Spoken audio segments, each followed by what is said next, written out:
What's going on? Sam from SAMOKFIT, checking in with you guys. You guys are doing well, doing terrific. We are back with another video. I know the last video that you guys just saw looks like a similar introduction, similar space. We are in the gym still. Today's video is going to be a little bit different, not training related. So today's video, I'm going to be answering some of the top myths when it comes to fat loss. So I went to Google, type in what are top fat loss myths that's out there, because obviously the year is kind of coming to an end, and you have new resolution coming on pretty soon. I think it's only like 71 days left in the year, and whatever goal that you had at the beginning of the year, fat loss, and you kind of just put it on the back burner, and you don't know what else to do because you've been doing the same thing over and over again and just coming up with the same result. So hopefully this video can definitely help you out. I had like copious amount of cup of coffee and caffeine. That's why I'm talking really fast. So right now I'm actually gonna have a fun workout because I'm jumping on Max's workout, which is a back day. Go figure that out. It's still my deload week. I'm starting my actual new program next week, and if you want to see what my new program looks like, comment below. I'll definitely do a video kind of covering that, or how I'm implementing strength training with more running that I'm still doing right now. So without further ado, I'm about to take a pre-workout to the dome. Enjoy the video, and before we get further, make sure you like, comment, and subscribe to the video so we can keep growing. Let's go.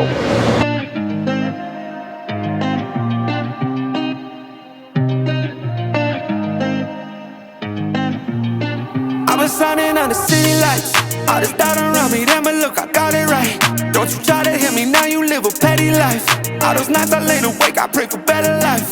Now I wake up with a baddie like I said I might. This a better life, you never tried, I bet it right. This a better life, you never tried, I bet it right. You been stuck is where you at because you never. So the number one myth that I saw out there is a concept of fat makes you fat. This is true, and at the same time not true. So if you take a look at macronutrients, meaning carbs, fats, and protein, each gram of fat, it's 9 calories. Each gram of carbs, it's 4 calories. Each gram of protein, it's 4 calories.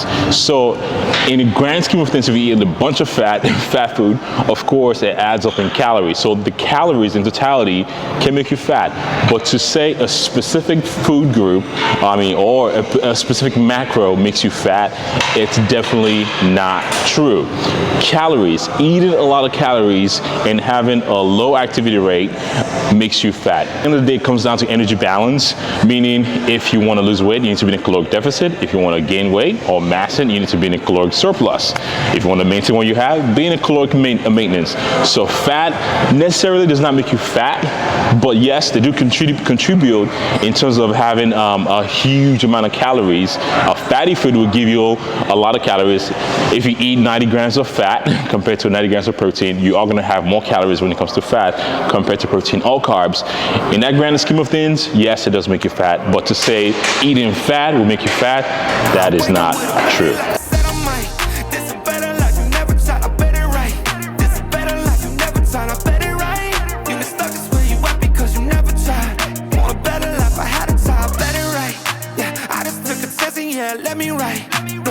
Right, so the second myth that I saw out there, you probably already guessed what it's going to be. It's carbs are bad for you.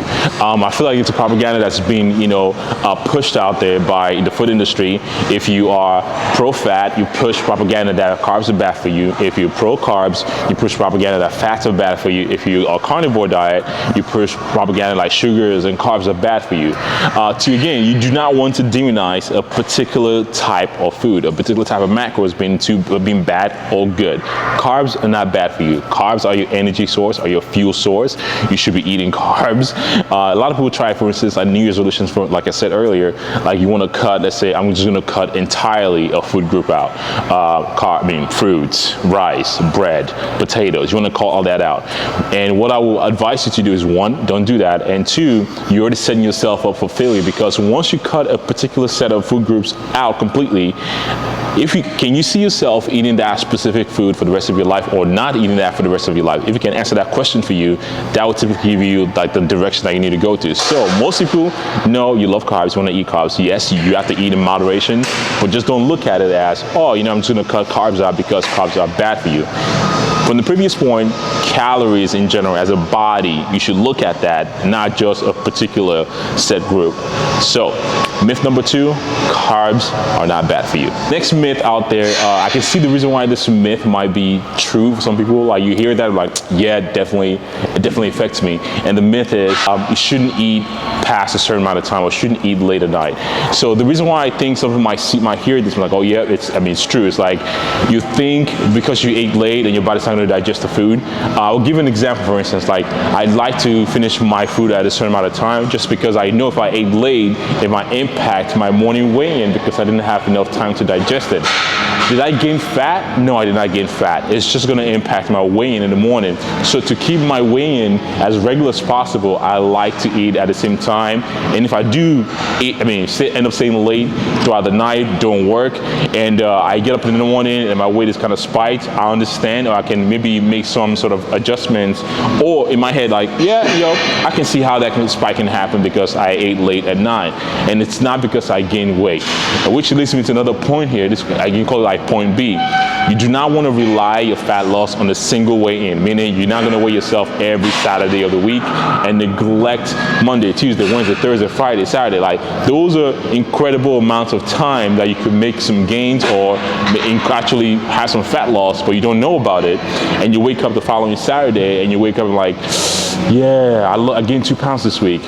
And you missed like a whole 5-6 days of weight data that you can actually apply to calculate what your weekly average loss is.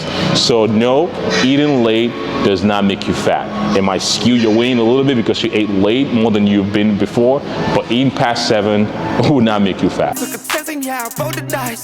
Yeah, women, I'll be bad because the fuck was nice.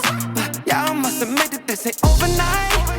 I just hit the double with the jackpot. I'm in the snow, this in New England, but I'm dying high. Now I'm addict for the music when I can't stop. Ain't gon' let me out here what they ask me. Ask a favor, what a shout out to gas me. Really, they ain't take a risk, but want the outcome. Then asking how. The next myth is you can out-train or outwork a bad diet. No, you cannot do that. So I'll put a link in the description. You can watch Steve Cook. Steve Cook did a video like a while back while he ate 10,000 calories and he tried to see how much calories he can burn. He can burn 10,000 calories. If you see how hard, literally I think he ran like 60 miles, he swam, and he didn't even get close. So it is true, you cannot out-train or outwork a bad diet. So one thing I want you to take from this is like energy balance, right? If you have a shitty diet, for instance, yes, you are gonna get fat. And I think a lot of people tend to like have this misconception like, oh yeah, my metabolism just slowed down. But metabolism did not slow down, but you yourself, you slowed down. You are not as active as you were before. When you were younger, you used to like, run around and just go places.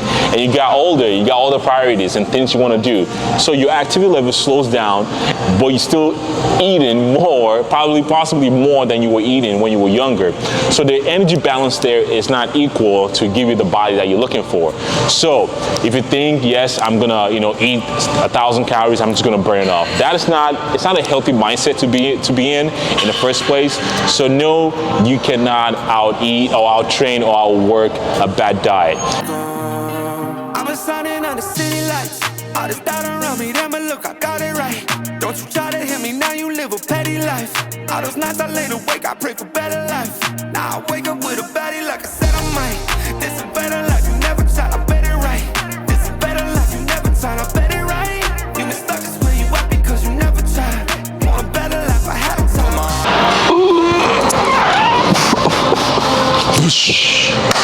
The last but not the least, which I think is the most important one, is supplements can make you lose fat. Again, you've seen the skinny tea, the fit teas that people like, hey, take this supplement. If you go down to a place like Walgreens, for instance, or your superstore, you see those magazines out there, lose 20 pounds with this specific supplement.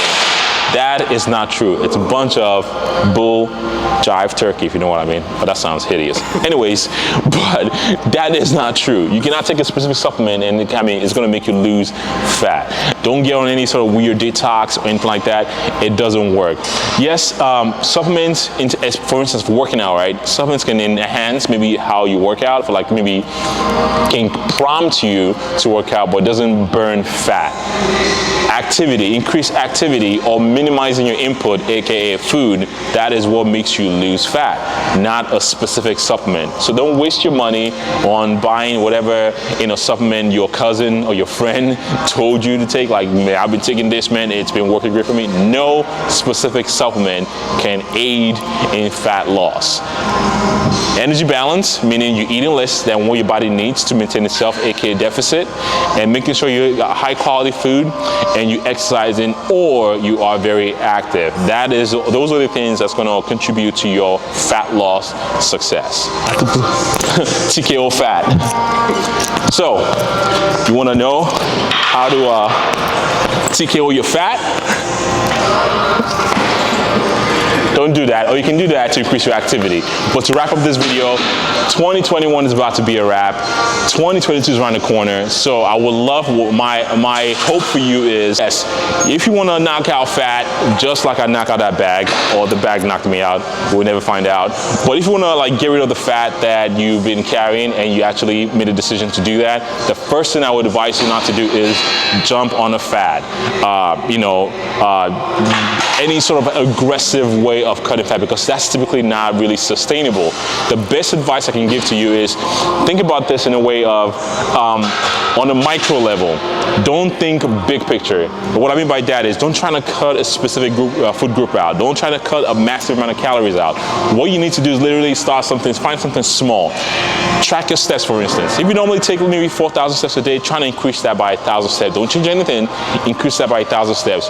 You should see some sort of change in how you look, on the scale, how you feel. And of course, you can make the necessary adjustment. I'm going to track calories, not specific food groups. Just track calories so you know at least how much you are ingesting. And again, do not start or do anything aggressive. Start, something like a 200, 300 deficit. Start slow. And by the time you get to a week or two, you see some changes. And when you stall, understand some sort of variable has to change. And the variable I'm talking about is either you want to cut your food down a little bit, or you want to find ways to expend more energy, aka calories, or walk more, or increase your NEAT level, non-exercise activity thermogenesis.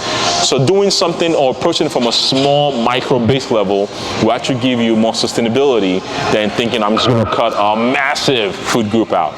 So anyways, SAMOKFIT, checking out with you guys. If you guys enjoy the video, and if you like the video, comment, like, subscribe, and I'll see you in the next one. Peace. I call the shots, I never call it quits. Trust my intuition, bet it's right and bitch it often is. Seen too many others come and go.